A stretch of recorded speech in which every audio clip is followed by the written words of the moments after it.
video. Thank you so much for joining us. This video is for the full moon happening in the sign of Libra on Sunday, March 28th.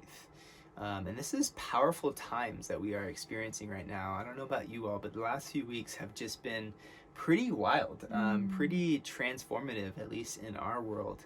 It's felt like, 4 months condensed into 2 weeks. So it's been a lot, but it's been really beautiful. It's been really healing, and there's a lot of beautiful alignments coming into place at this time, at this moment, that we can lean into, say yes to, utilize astrology to affirm in our lives, to keep moving forward in dynamic and powerful ways. So we were just having a walk, and it felt like spring had come early in Colorado, and then suddenly winter is back as soon as spring is officially here. It was snowing, and we were walking. We were really feeling into the nature of this moment, and wanted that to really inform this conversation, to share with you all how we're making sense of the times, what we're seeing astrologically, and how that's showing up in our lives. So again, thank you so much for joining us, and we hope you get some value out of this video. Yeah, so maybe you can frame a little bit what we were discussing, what we've been feeling into, and how this relates to what the astrological alignments are pointing to. Yes, thank you, Hayden. Well, there's actually quite a bit going on, a lot of different aspects being made. There's a kite in the sky around this full moon, which a kite is actually a grand trine that then has a kind of sextile wing on it. And this shape means that there's a lot of dynamic sort of interaction, relationship, communication happening between different planets in different signs. So we, in the short version, and then maybe we'll get into more of the details of how this is being seen, we really see this as an invitation for our authentic self-expression and healing around our voice and our place and our role, bringing a lot of love to that healing process with Chiron conjunct Venus, conjunct the Sun in Aries, not being afraid to be seen, to strike out, to have visionary ideas, for that to be a part of the healing self-development process. And then that relationship with the moon across the wheel in Libra being such a relational sign. We can't actually shine brightly or be fully seen if we're not in right relationship with the human and more than human components and elements of our life. So that Libra full moon, why it's called that, is that duality between Aries, the individual self shining and healing with Chiron there, the wounded healer, and then the moon in Libra, our internal state of what it actually feels like to be deeply immersed and related to life itself is what allows us to step forward and shine brightly. And then there's other parts. Definitely. Yeah. I want to just touch into this Aries Libra dynamic a little bit. It's really powerful, and this kind of relates to the equinox as well. But now that we're coming into this full moon, and then we'll be moving into an Aries new moon before the sun makes its way into the sign of Taurus. So Aries is the beginning. It's the astrological new year. It's the first sign of the zodiac. It's an individual sign. It's a fire sign. It's about pioneering. It's about self-expression. It's about unique identity. It's about the will, and it's about our desires. So if we think of Pisces, it's like the beginning and the end. It's this fluid, deepest waters of life's own dreams of its possibility, right? So Pisces rules dreams. Pisces rules imagination. And it's really beautiful because it's right there at like the end of winter, when you are letting go, really letting go of the entire year that came before, because it's the 12th sign of the zodiac. And in that letting go process, it's really like everything that was is informing new dreams of possibility of what could be. So this letting go is kind of like a decomposition process that is creating the fuel for new inspiration, new imagination, new possibilities of our lives that are really born in that Pisces season. And that's why it's considered the beginning and the end. It holds that balance. And then with that new image and that new dream, emerges new desires, life's own evolutionary desire to see that dream into reality, to bring that image into form and take the long journey around the 12 signs of the zodiac to carry what it learned back to the sign of Pisces. And so it's Aries that holds the primal evolutionary desire of life itself, to become more, to grow beyond itself, to live into its own possibilities. And so this is where like the beautiful images of like in evolutionary terms, when life started emerging out of the oceans and started coming up onto land, Pisces being these deep waters, life is now desiring to move beyond its previous constraints and move into new territory. That new territory might be harsh, the new territory might be challenging. There's a sense that you kind of have to do it on your own, right? You have to be tough. You have to find that desire, find that passion, and express yourself and go out and go for it, right? To go for life, really. But the beautiful dynamic is like, okay, well, we can't just have that. And we've seen the shadow side of Aries in our culture, you know, in the West, through the colonialization project, through this industrial military complex that just goes and takes, right? Just claims for itself, right? That's Aries in its shadow side. Yes. Aries in its balanced highest form holds Libra with it. Libra is the relational sign, right? It's actually the harmony of the group. It's the interconnection of all of us. It's mutual respect. It's total balance, masculine and feminine coming into harmony. What is good for you is good for me. Let's work together to make this thing happen. The shadow side of too much Libra is being lost in relationship, not having any individuality, losing that sense of autonomy, losing that drive to experience and to obtain one's individual desires. So we need, and this is this beautiful thing of like spring equinox, right? So the beginning of spring, the seeds that we're planting now from from like a farming perspective, and we're in a farm community here, which is amazing. So it's like the seeds that we're planting now will be harvested in the Libra season at the fall equinox. So how we have been seeing this is like our individual expression, the individual seeds that we plant, our individual desires are in their highest nature when they're in service to a harvest that feeds us all. When our individual expression and our individual desires are aligned with life so that it benefits the whole and it benefits our relationships, this is when life thrives. This is when Aries is honored and Libra is honored, because they are both mutually supporting each other. So these themes are emerging between self and other, relational dynamics and self-expression. And the question or the challenge is, how do these mutually inform each other? And how are these supporting each other right now to allow us to lean into what life is offering us, to say yes to our deepest evolutionary desires? Thank you for all of that. Yes. And so as we're experiencing this Libra full moon, in relationship to this recent equinox that Hayden was just speaking to, when the sun moved from this Piscean dream of possibilities into the Aries, sort of Aries planting of that seed into the world, we really have this opportunity to look at and to feel into how my individual drive and sovereignty relates to the relational web of life that I'm a part of. And as part of that, as mentioned, we have Chiron and we have Venus right there conjunct with the sun in Aries. So there really can be this invitation at this time to look at some of those deepest wounds around being able to show up fully in our individual self-expression, and or having a sense of relationship and belonging in the larger web of life.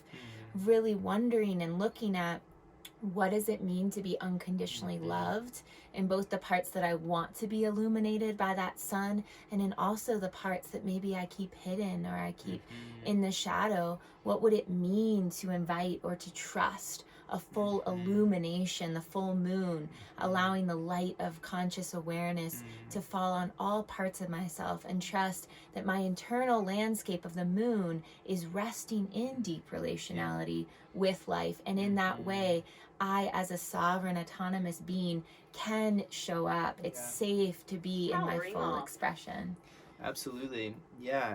And so we can't really reiterate enough like how powerful this Sun Chiron Venus conjunction at 8 degrees exactly at the full moon, with the moon opposite that position in Libra. So there are powerful dynamics that can be coming to the surface, right? And that can be, with all of these trines, we really see this as like a really beautiful invitation for healing old stories or old wounds about whether we can or can't show up in our authentic expression. With Chiron in Aries, Chiron being the wounded healer, themes around like wounds around our authenticity, right? Our desires, our capacity to deeply express ourselves. The archetype of this is also the warrior in some way, like expressing your deepest truth, even if you feel like others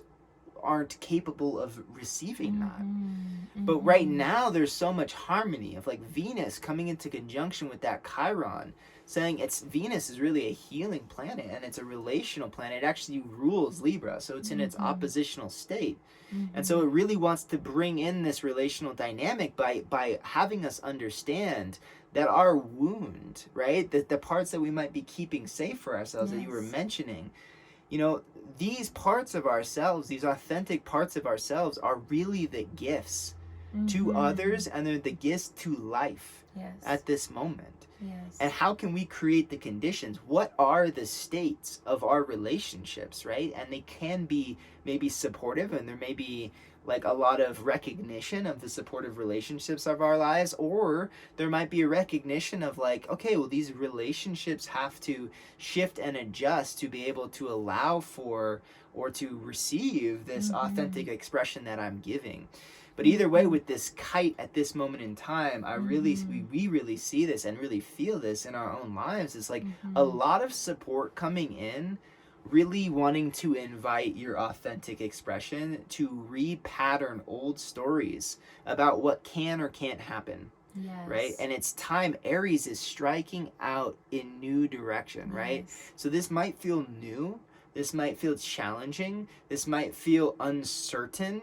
But attached to this is a real desire, with Venus there as well. Mars rules Aries, and when Venus and Mars come together, this is a dynamic expression of possibility and romance and real beauty. And with the Sun coming into harmony with this is a possibility to be fueled, right? To illuminate this wound, and also be fueled by it, and be fueled by the love that's waiting there for us, you know, in these deeper places in our lives.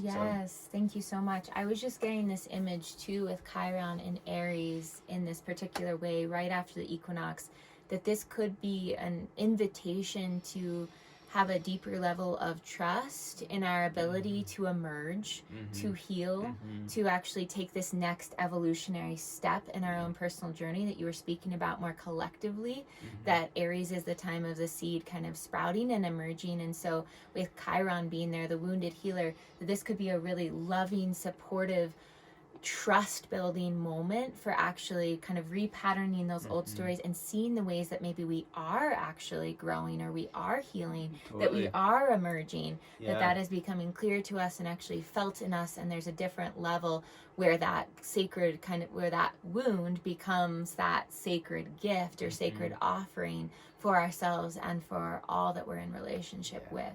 Exactly.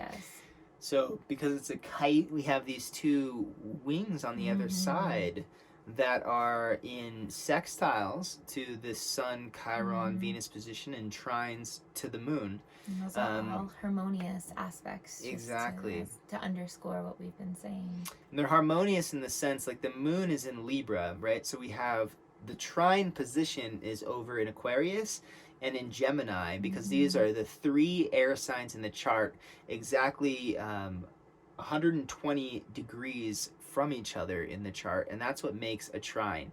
So we have 3 air signs here, with the moon in Libra, in a trine with Saturn in Aquarius, and in a trine with the Mars and the North Node in Gemini.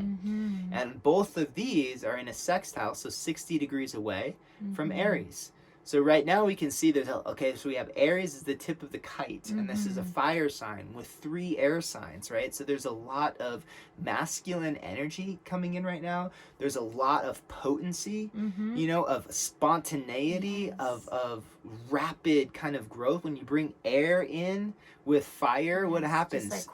It starts to really billow. And so there could be this sense of things really moving, maybe quicker than expected, with air signs being dynamic and changing and fast. But I want to bring attention to this Saturn in Aquarius, which is going to be here for some time, and it's a really beautiful signature. Saturn is the ancient ruler of Aquarius, and I find that there's so much wisdom in that. Where Saturn actually is limitation, Saturn actually is time, Saturn is the experience, the heaviness of actually this, and the slowness of manifestation and of life and of being embodied, and the details of what it takes to actually grow something or make something, and that it's not just an easy fluid thing where life doesn't just give us what we want. We actually face obstacles to grow and evolve, and Saturn is that experience. And so Saturn, being the ancient ruler of Aquarius, is really pointed, with Aquarius being the future, and Aquarius being liberation. Well, it's through time that the future emerges. It's through time of fully coming into embodiment that liberation happens. And if we want to create a more beautiful future, it starts in every second of every day. What are the foundations that we are creating for that future life to emerge? So Saturn is really highlighting that. And if we've been working with Saturn, particularly through its Capricorn phase, we might be getting rapidly rewarded for the foundations that have already been laid, that are supporting this evolutionary growing process. We might also be experiencing, okay, what actually do we need to do? What are the humble tasks, and maybe a little bit of both, of what we need to do in order to have that beautiful future and that dream come into being? Yes. What are the structures? What are the systems? What is the materiality of these future worlds and possibilities that we can vision about Aquarius, for the betterment of all beings, for the future ones, Aquarius? But what actually allows us to grow that into form? What structures and systems are needed on the material plane to bring and help translate that vision of possibilities into the ground? And how is that informed by the deepest relationships of our life, Moon, and how it feels to be in relationship, Moon in Libra? And how does that also communicate with what we will speak about soon, this North Node and Mars signature in Gemini, the types of revolutionary conversations that we're having for the future world, North Node that's pulling us forward, that wants us to act, Mars, in revolutionary and new ways that are actually bringing us into kinship with one another, Gemini, seeing ourselves as a mirror reflection of the twin other. Even if there might be distance between us, we are ultimately family.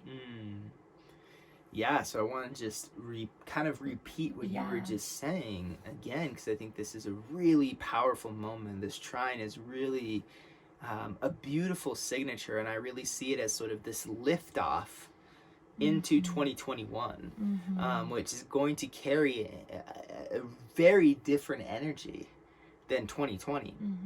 And there's still, we're definitely going to be seeing some instability, and we still have this Uranus in Taurus square this Saturn in Aquarius, and there's still these shifting landscapes and a lot to be figured out.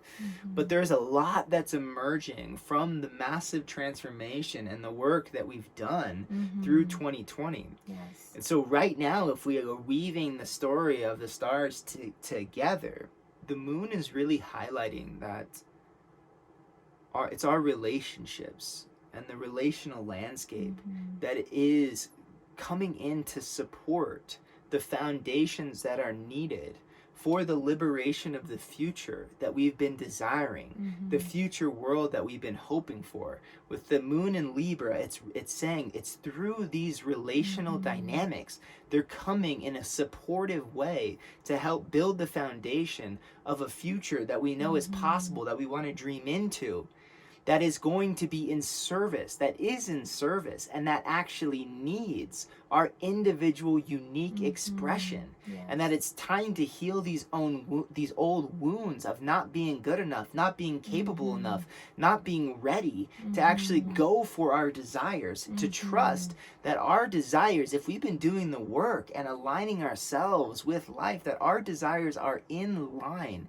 with life's own evolutionary impulse, and that each of us as individuals are needed, and that our relationships are here to support us, and that together we're building the foundations of a new future world. And it's through meeting each other, of really seeing the other, Gemini, of coming to know really and meet another in their sovereignty, and to have deep conversations around evolutionary potential, North Node being the collective evolution, that it's time to build bridges between us. It's time to come to know who we each are and take action together, Mars and Gemini, for the liberation and evolution of the collective and of our own lives. So there's so much support for rapid healing and rapid transformation and self-affirmation and liberation from our past ways, our past stories that have been oppressing us and keeping us small. And life wants to take off. Take off into new dimensional possibilities. Soar into the future possibilities, as you were saying, the back end of the kite being this moon, this internal experience of being deeply interwoven, Libra, in right relationship, being grounded in justice, being balanced and full of equilibrium, all qualities of Libra, and having our internal state be as much as possible and ever more in that state of equilibrium, such that we can actually move forward, supported by the structures that will support the collective ones, Saturn in Aquarius, and also supported by the North Node and Mars in Gemini, revolutionary ideas where we can actually see the humanity of one another and act together in solidarity for the liberation of our collective creative will, which is really just life itself moving through us. The love and the divine love of Venus and the healing of wounds, Chiron, in support of the illumination of our greatest gifts and the fueling of ourselves, the sun. In a way, ultimately, too, that's in support of the earth. Ceres, the earth mother, is also actually joined up in Aries at the tip of this kite with Chiron and Venus and the sun. And the earth mother, Ceres, is helping to kind of call us forward and call us upward into action towards healing and repair and right relationship for the future world that we can pass on to the ones after. Exactly. Yeah, so this is all being held too with this Venus conjunct Chiron and the sun, when the sun's bringing up that wound to the surface. Sun is offering us invitations to heal, and right there with it is Venus. And I really think that there is so much invitation for self-love at the moment, and reflection and honoring, like, wow, like where we've been and what journey this particular wound, whatever it is for each of us, has taken us on. And that it's been in service to love, to our highest healing. All the difficulties and the challenges have served to help form and shape a unique individual identity that is you. And that is a gift of love for the world and for others. And that our relationships deserve actually to see us, deserve to actually have us come forth in our radical authenticity. In service, as we always say, like, all of this is in service to building the foundations of a future world. Right now, we are in a collective transitional moment. And And we talk about it a lot at Seeds in some of our other videos, that this collective transitional moment is a multi-generational process, right? That we have taken ourselves collectively very far in one direction. And we're getting so much feedback from life that, hey, look, we have to go in another direction if we want to continue to be here. Yes. To continue to be life, playing with possibilities through this unique, beautiful human organism, and not destroy our entire container that holds up our existence. Yes. That actually now it's time to move into relationship in a way that's in service to life's own evolutionary unfoldment. And if we do that, we guarantee our longevity in the future. But to do that, Saturn in Aquarius is that we have to take up this task, this huge, heavy task of shifting the collective energy together, that we actually can't do it alone, but we need each of us in our most radical, authentic, individual uniqueness that we were born and shaped through life. We need that at this moment in service to this collective transition. And the only way we can do that is if we move towards each other. The North Node in Gemini, if we look around at the state of the collective at this moment, or what has got us up into this moment, so much division, so much polarization. Now those bridges have to be built.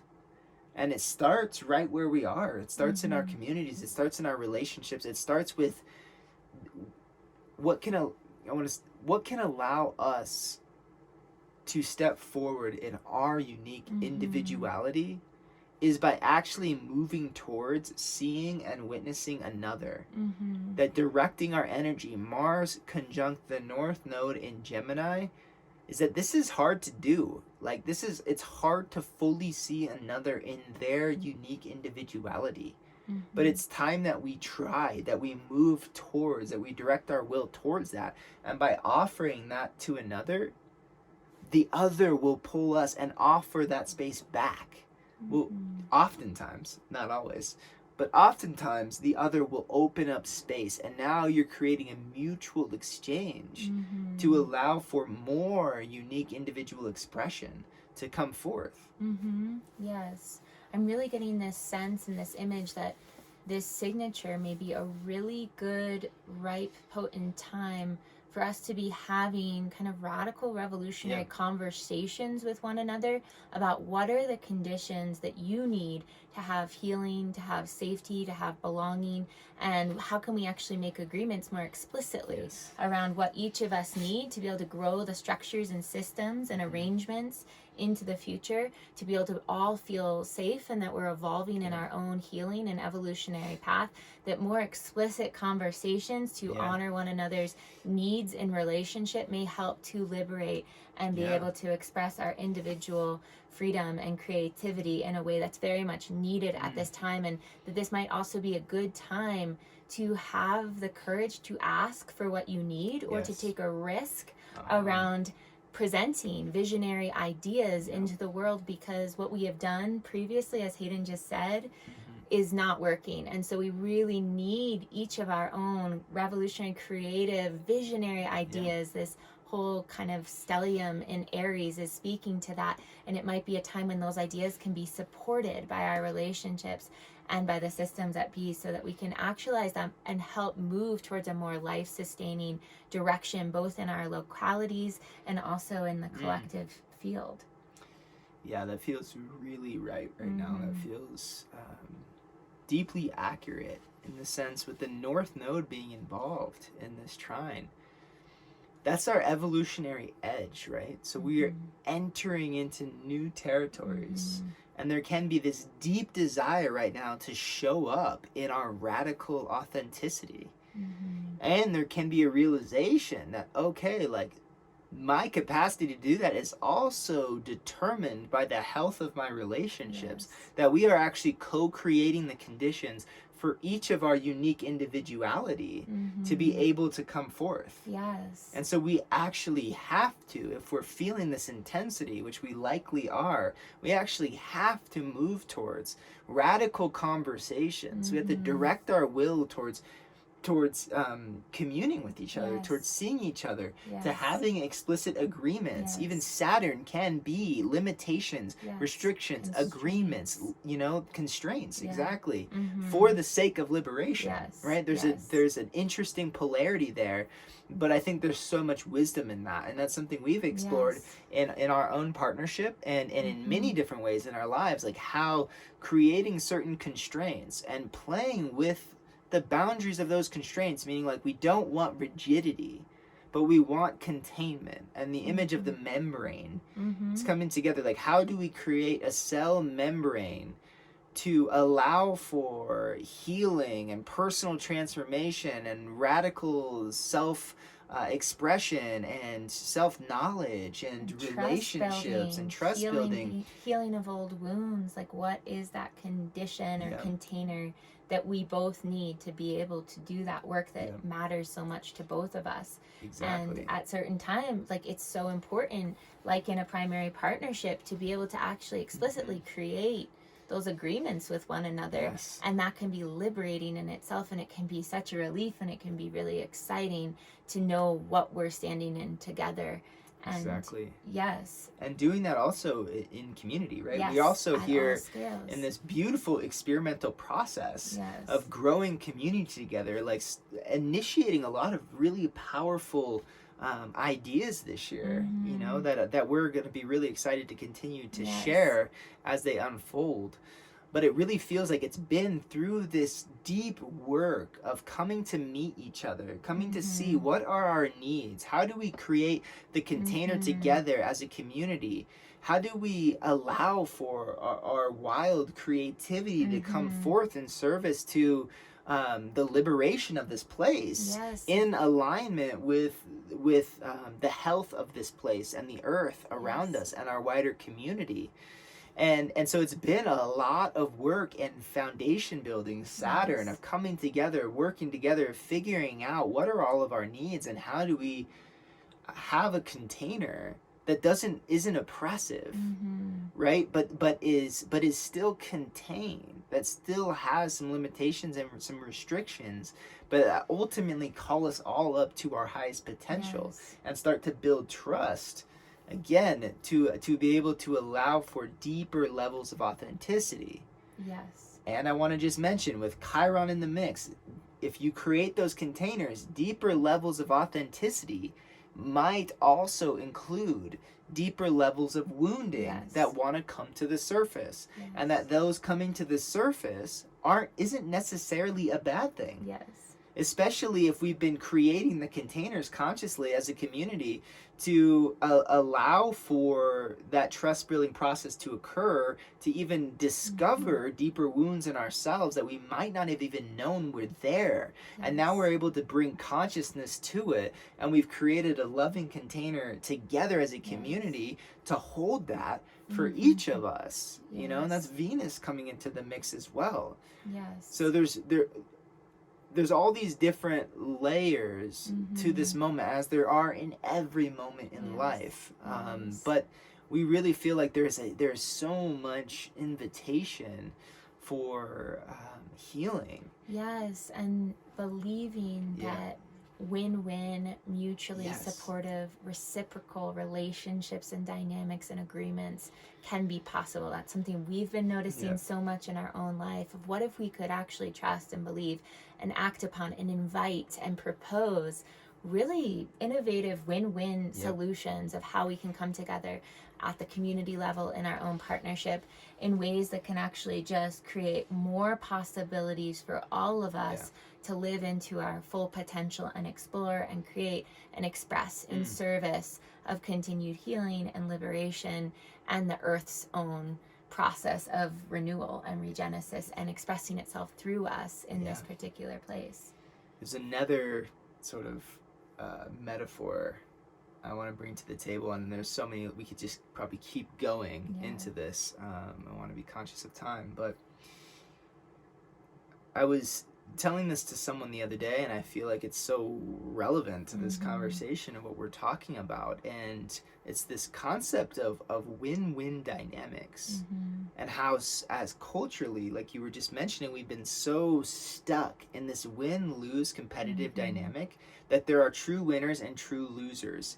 And you can't be a loser. You definitely can't be a loser. So you're going to do whatever you can to win. And we literally saw the full exemplification of this recently with President Trump, just like rejecting and mocking the idea of losers in any form. But that, of course, he was kind of this trump card example of some of these ways of being, these patriarchal and misogynist and kind of hierarchical ways of just naming some of the things that have been under the surface for so long. And so this win-lose dynamic, it was seen and expressed by him, but also is just something that's in the fabric of our conditioning as a capitalist, egocentric adolescent culture. Yeah, and the story I was wanting to share is that the when we look out at nature from one level of perspective, we can see, like if we're looking at predator-prey relationships, from one level of perspective, we can, well, there's a win-lose dynamic, right? The lion won, the gazelle lost. But that's just narrowing in on that specific experience out of the context of the whole process. The lion and the gazelle, right? There's a herd of gazelle. And lion is also an evolving organism over time. And gazelle is also an evolving organism over time. And they have this beautiful relationship. Sometimes the gazelle gets away and the lion, quote unquote, loses. But what happens is the lion actually evolutionarily evolves, even if just a tiny bit.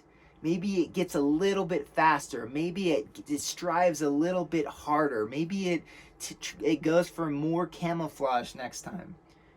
The gazelle in this dynamic between the lion and the gazelle also evolved the capacity to be more aware, to be quicker, to be faster, right? Or to procreate in different ways. But this predator-prey dynamic in the long-term perspective from a species level is a win-win evolutionary dynamic. They mutually need each other.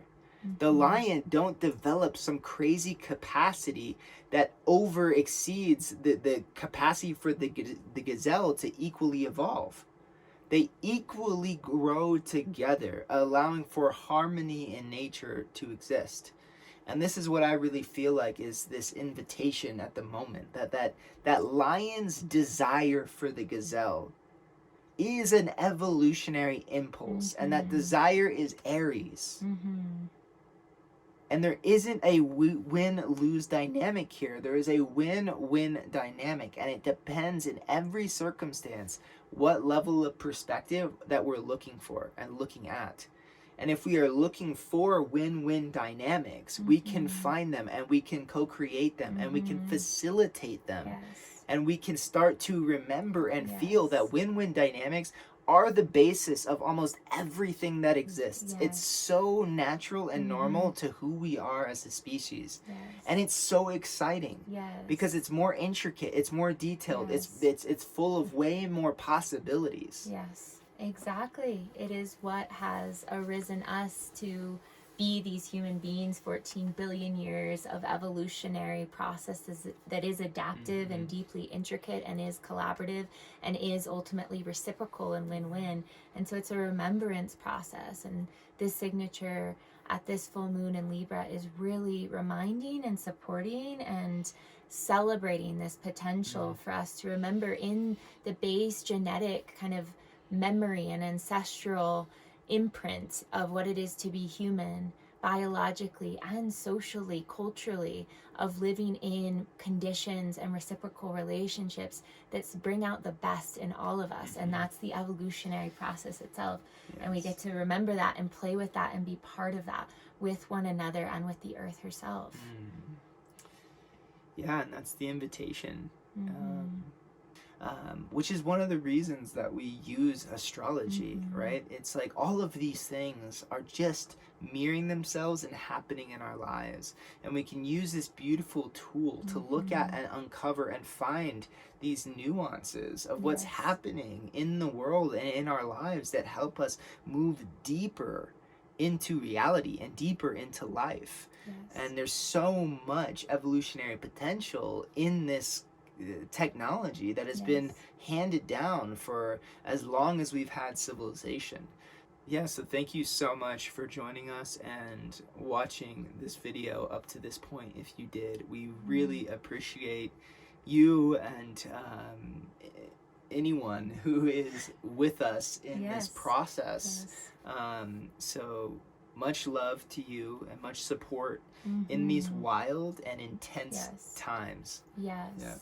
May we all do our best to see whatever is arising as opportunities to strengthen and grow capacity and learn and adapt. And if you need or want support along this journey and you're interested in these ideas, please don't hesitate to reach out. Our intention with sharing all of this along the process as it's unfolding is to grow a sense of community and like-spirited and values-aligned folks along this journey. So be well out there, and thanks so much for being along on the ride.